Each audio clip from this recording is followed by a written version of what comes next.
Hello, I'm Joe and welcome to Access A-List, and this week's big news is the suspension of Top Gear presenter Jeremy Clarkson by the BBC after allegedly smacking a producer during an on-set row over food.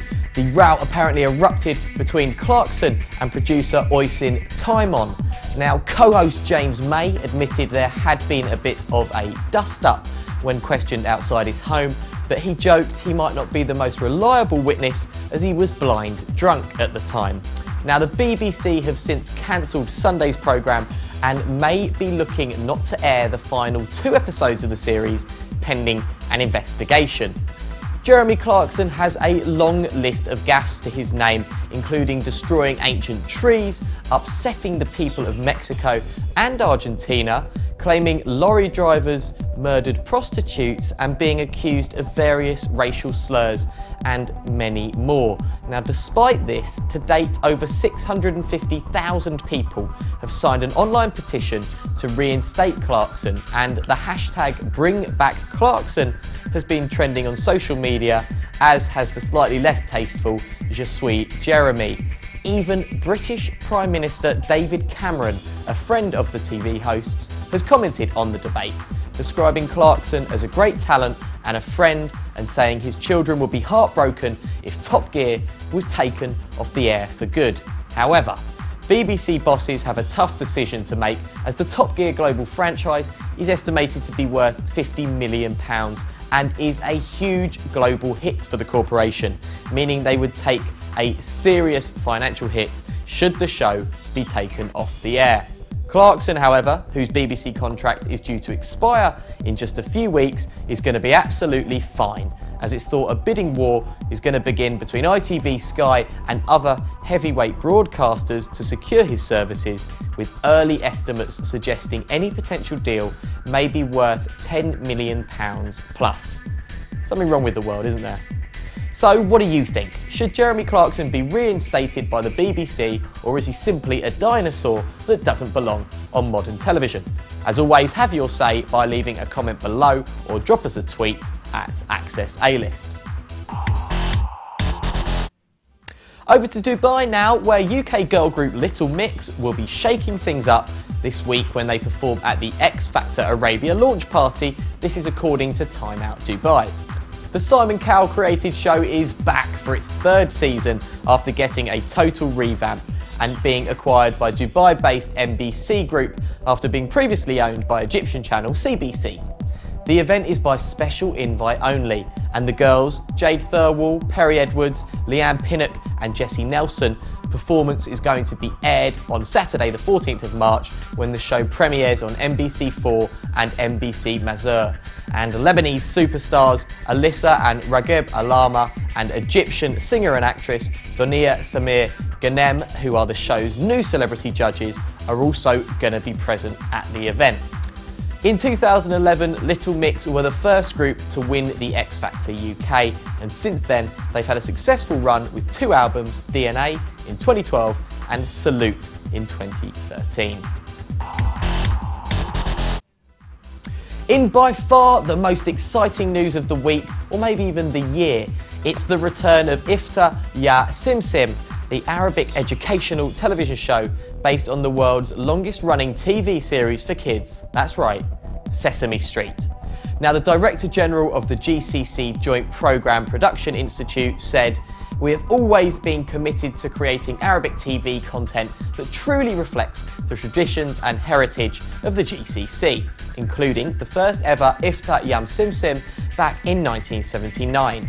With the comeback of the show, we feel proud to be associated with the previous success and look forward to working hand in hand with Badea Media to bring to life the characters that impacted the elder and younger generations alike. With what we have seen, the new Ifta Ya Simsim is poised to captivate the hearts of Arab audiences once again, as it is brought to life by local talent and experts."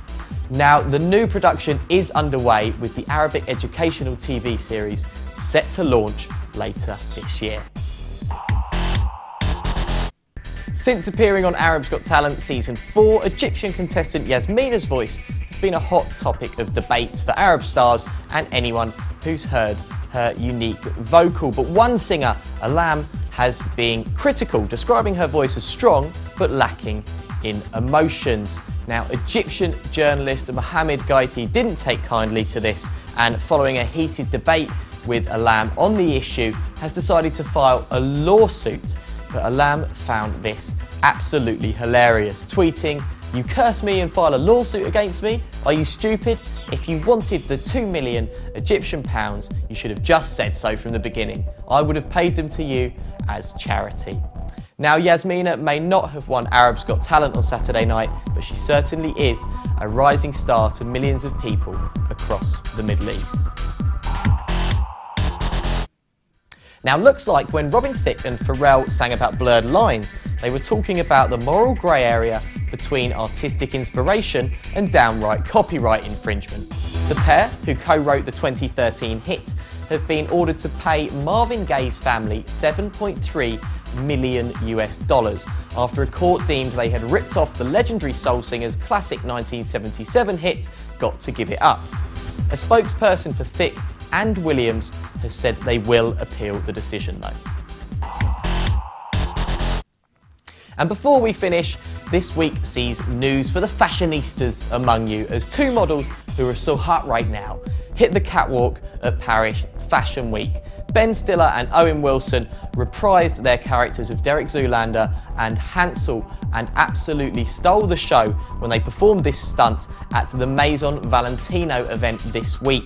And it comes in conjunction with the exciting news that Zoolander 2 will be happening, as confirmed by Stiller later. And as always, we finish with more movie news, so here's this week's big releases.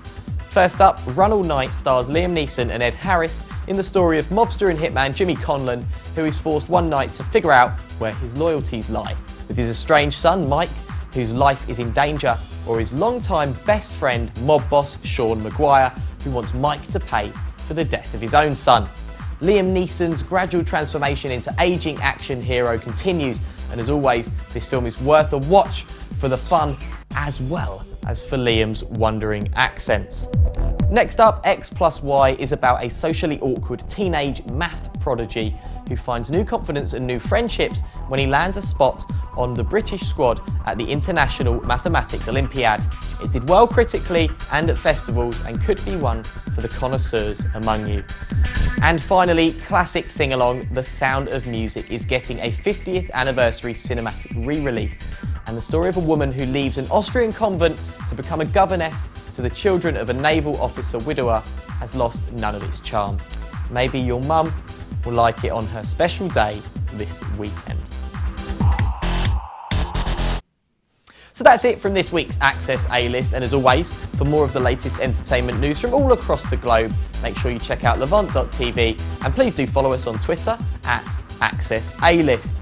And after bringing you all the action from the world premiere a couple of weeks ago, we thought we'd play you out with the trailer for the brand new action thriller The Gunman, starring Sean Penn, in cinemas next week.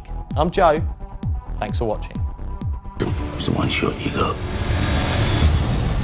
I recorded everything.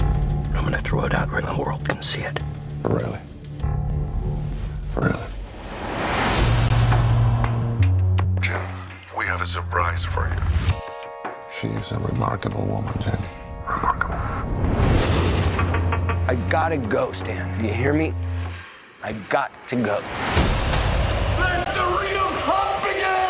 And I say, hello, say now. I believe it's time. You ever have one of those days when everything's going wrong and everybody wants to kill you for something?